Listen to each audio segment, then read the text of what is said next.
नमस्कार, स्वागत है आपका आपके अपने चैनल माई हिमाचल न्यूज में। तो चलिए शुरू करते हैं खबरों का सिलसिला विस्तार से। यूक्रेन संकट, खाने को रोटी न जेब में पैसा, हिमाचल के विद्यार्थियों ने 6 किलोमीटर पैदल चलकर पकड़ी ट्रेन। यूक्रेन में जंग के बीच फंसे हिमाचली छात्र छात्राओं के परिजनों की चिंता बढ़ गई है। जैसे जैसे यूक्रेन रूस के बीच युद्ध तेज हो रहा है, वैसे वैसे परिजनों का दिल बैठा जा रहा है।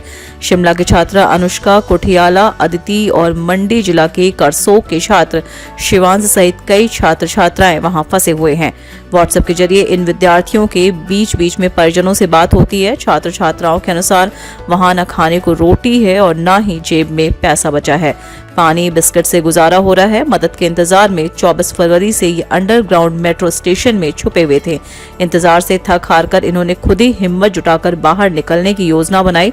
मंगलवार सुबह ये सभी अंडरग्राउंड मेट्रो स्टेशन से निकले और 6 किलोमीटर पैदल चलकर पोलैंड बॉर्डर के समीप लबीब शहर के लिए ट्रेन पकड़ी। क्या विपक्ष के दबाव में आएगी सरकार? हिमाचल में कौन करेगा ओपीएस लागू?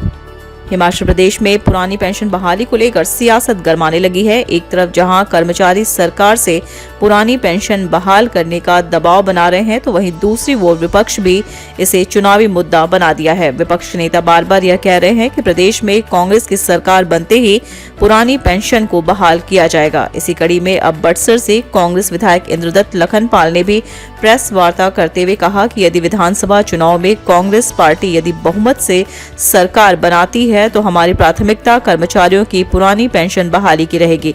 इसके साथ ही उन्होंने सीएम जयराम को हिटलर की तरह तानाशाह नेता करार देते हुए कर्मचारियों को डराने धमकाने के आरोप लगाए हैं। उन्होंने कहा कि भारत एक लोकतांत्रिक प्रणाली वाला देश है। इस देश में हर एक व्यक्ति को अपने हकों की लड़ाई लड़ने का पूर्ण अधिकार है। बावजूद इसके मुख्यमंत्री प्रदेश के कर्मचारियों की मांगों को पूरा करना तो दूर बात, उल्टा कर्मचारियों को डराने और धमकाने पर उतारू हो गए हैं, जो कि भाजपा सरकार की गुंडागर्दी और तानाशाही को कृत्य को दर्शाता है। सरकार का ये रवैया निंदनीय तो है ही, साथ ही दुर्भाग्यपूर्ण भी है। हिमाचल में 802 रह गए एक्टिव केस, आज 53 मामले, 1 की मौत। हिमाचल में कोरोना के मामलों में कमी आने लगी है। प्रदेश में 1000 से भी कम एक्टिव केस रह गए हैं। मंगलवार को शिवरात्रि के दिन प्रदेश में मात्र 53 लोग कोरोना पॉजिटिव पाए गए हैं। वहीं आज एक कोरोना संक्रमित की मौत हो गई है। यह मौत कांगड़ा जिले में 61 वर्षीय व्यक्ति के कोरोना संक्रमण से हुई है। प्रदेश में आज राहत की बात यह है कि 264 कोरोना संक्रमित पूरी तरह से ठीक हुए हैं। हिमाचल में अब तक 4103 लोगों की कोरोना संक्रमण से मौत हुई है। वहीं मौजूदा समय में हिमाचल में 802 एक्टिव केस मौजूद हैं। प्रदेश में आज स्वास्थ्य विभाग ने 1742 लोगों के कोरोना सैंपल के लिए हिमाचल में आज चंबा जिले में सबसे अधिक 13 लोग कोरोना संक्रमित पाए गए। इसके अलावा कांगड़ा जिले में 9, ऊना में 8, हमीरपुर में 7, मंडी में 7, शिमला में 5, सोलन में 4 लोग कोरोना संक्रमित पाए गए हैं।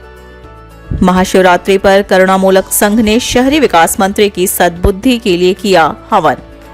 करुणामूलक संघ ने चेतावनी दी है कि यदि बजट में उन्हें राहत की घोषणा नहीं की गई तो विधानसभा का घेराव किया जाएगा। करुणामूलक परिवारों का क्रमिक भूख हड़ताल मंगलवार को 215 दिन में प्रवेश कर गई। इस अवसर पर तथा महाशिवरात्रि के मौके पर संघ ने शहरी विकास मंत्री सुरेश भारद्वाज की सद्बुद्धि के लिए हवन किया। हवन में संघ के अध्यक्ष व महासचिव ने आहुति डाली। अगले सप्ताह संघ ऊर्जा मंत्री सुखराम चौधरी की सद्बुद्धि के लिए हवन किया जाएगा। संघ के अध्यक्ष अजय कुमार ने कहा कि करुणामूलक परिवार के लोग 215 दिन से क्रमिक भूख हड़ताल पर है, लेकिन सरकार ने उनकी सुध नहीं ली, इसलिए वह सरकार के मंत्रियों की सद्बुद्धि के लिए हवन कर रहे हैं।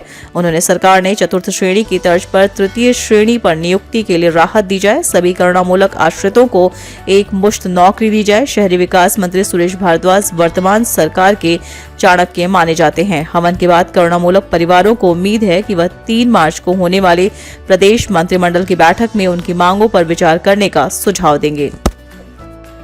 व्यावसायिक एलपीजी सिलेंडर के दाम बढ़े, वेरका का पैकेट बंद दूध भी 2 रुपए महंगा। रूस और यूक्रेन के बीच चल रहे युद्ध के बीच महंगाई ने भी अपना असर दिखाना शुरू कर दिया है।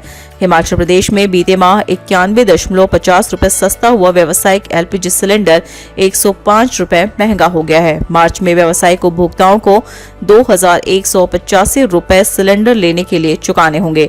घरेलू सिलेंडरों के लगातार 5वें माह में भी दाम नहीं बढ़े हैं। नवंबर 2021 के दाम ही मार्च 2022 में लागू रहेंगे। घरेलू उपभोक्ताओं को 1002 रुपए में एलपीजी सिलेंडर मिलेगा। पहले योजना से जुड़े उपभोक्ताओं को 31.83 रुपए की सब्सिडी बैंक खाते में वापस मिलेगी।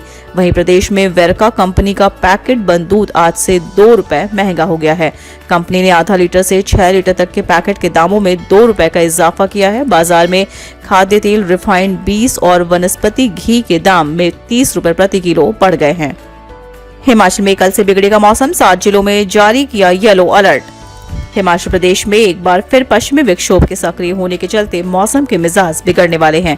इस संबंध में जानकारी साझा करते हुए राजधानी स्थित मौसम विज्ञान केंद्र ने आगामी 2 और 3 मार्च को मौसम खराब रहने का अनुमान लगाया है। मौसम विभाग ने इस दिन के लिए 7 जिलों में येलो अलर्ट जारी किया है। शिमला, हमीरपुर, बिलासपुर, मंडी, सोलन, कांगड़ा व ऊना जिलों में येलो अलर्ट जारी करते हुए लोगों को घरों से बाहर निकलते समय सतर्क रहने की हिदायत दी गई है। प्रदेश के मध्य और उच्च पर्वतीय जिलों के कुछ भागों में आज बारिश और बर्फबारी के आसार हैं। राजधानी शिमला में सुबह हल्के बादल छाए हैं। मौसम विज्ञान केंद्र शिमला ने 2 व 3 मार्च को प्रदेश में 1-2 स्थानों पर अंधड़ चलने का येलो अलर्ट जारी किया है। 4 व 5 मार्च को सभी क्षेत्रों में मौसम खराब बना रहने का पूर्वानुमान है।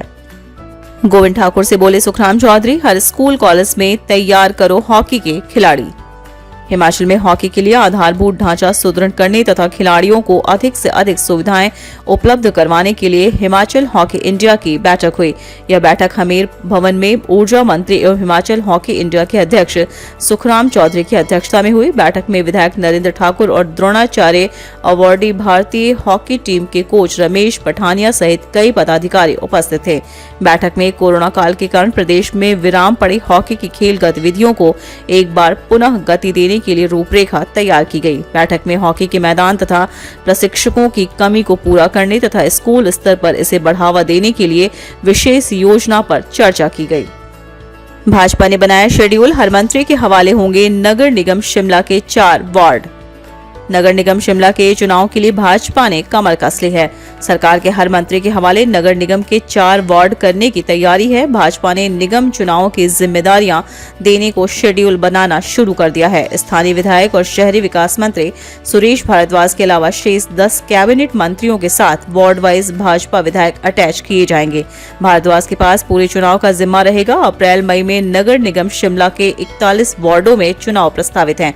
विधानसभा का बजट सत्र समाप्त होते ही शिमला में चुनावी सरगर्मियां बढ़ेंगी। इस वर्ष के अंत में प्रस्तावित विधानसभा चुनाव से पहले नगर निगम शिमला के चुनाव को सेमीफाइनल के तौर पर देखा जा रहा है।